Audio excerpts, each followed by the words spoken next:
मध्य प्रदेश सरकार ने किसानों को राहत देते हुए ग्रीष्मकालीन मूंग और उड़द की फसलों की सरकारी खरीदी के लिए 19 जून से पंजीयन प्रारंभ करने का फैसला लिया है। वहीं अब मूंग खरीद पर सियासत रफ्तार पकड़ रही है, जहां बीजेपी और कांग्रेस ने अपनी बात रखी है। देखिए, कांग्रेस ने हमेशा झूठे वादे जनता से किए हैं।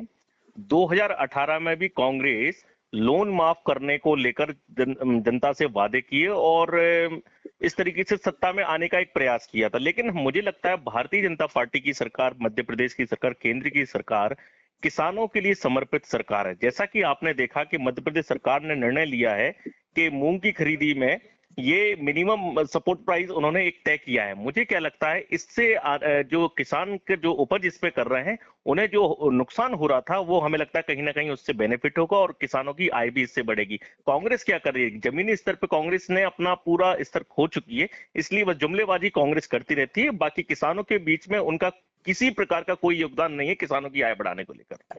अरे कैसे कैसे कांग्रेस का आंदोलन, भाई आप कुछ करने वाले हो उसके पहले पार्टी ने कर दिया, ये तो मुझे क्या लगता है कांग्रेस के पास कोई इशू नहीं है। हमारी ऑलरेडी सारी टीम, हमारे सारे कार्यकर्ता इस विषय पे सारी जानकारी नीचे से ऊपर देखते हैं कि क्या जनता के बीच में मांग होनी चाहिए। और मुझे क्या लगता है, किसानों के साथ भारतीय जनता पार्टी ने जो निर्णय किया है, ये भारतीय जनता पार्टी पूरा सोच विचार करके मध्य प्रदेश की सरकार पूरा करती है। ये कांग्रेस, मुझे लगता है ये तो केवल जुमलेबाजी है, लोगों को, किसानों को अपने तरफ खींचने की कि हम प्रदर्शन करने वाले थे इसलिए पार्टी ने ये निर्णय लिया, जबकि ऐसा कुछ नहीं है। सरकार किसानों के लिए पूरी तरीके से समर्पित सरकार है हमारी।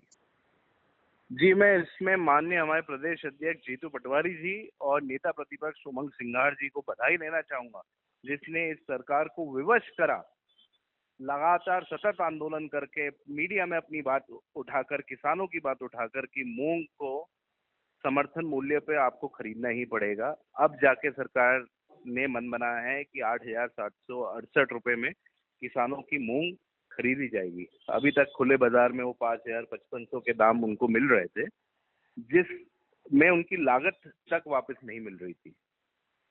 तो जैसे मोहन यादव जी ने मूंग के ऊपर फैसला किया है, हम चाहते हैं वैसे ही वो सोयाबीन के ऊपर, धान के ऊपर और गेहूं के ऊपर भी जल्द फैसला करें।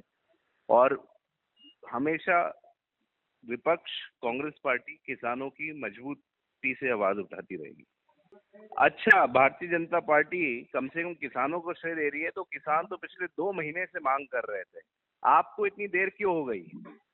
आपको जब समझ में आया कि किसान हमारे विरोध में चले जाएंगे, थोड़े दिन बाद नगरीय निकाय चुनाव आएंगे, जिला पंचायत के चुनाव आएंगे, किसान हमारे विरोध में चले जाएंगे, तो उनने मूंग की एमएसपी लागू कर दी। ऐसे ही दूसरे अन्य उत्पादों की भी एमएसपी जल्दी लागू करनी चाहिए।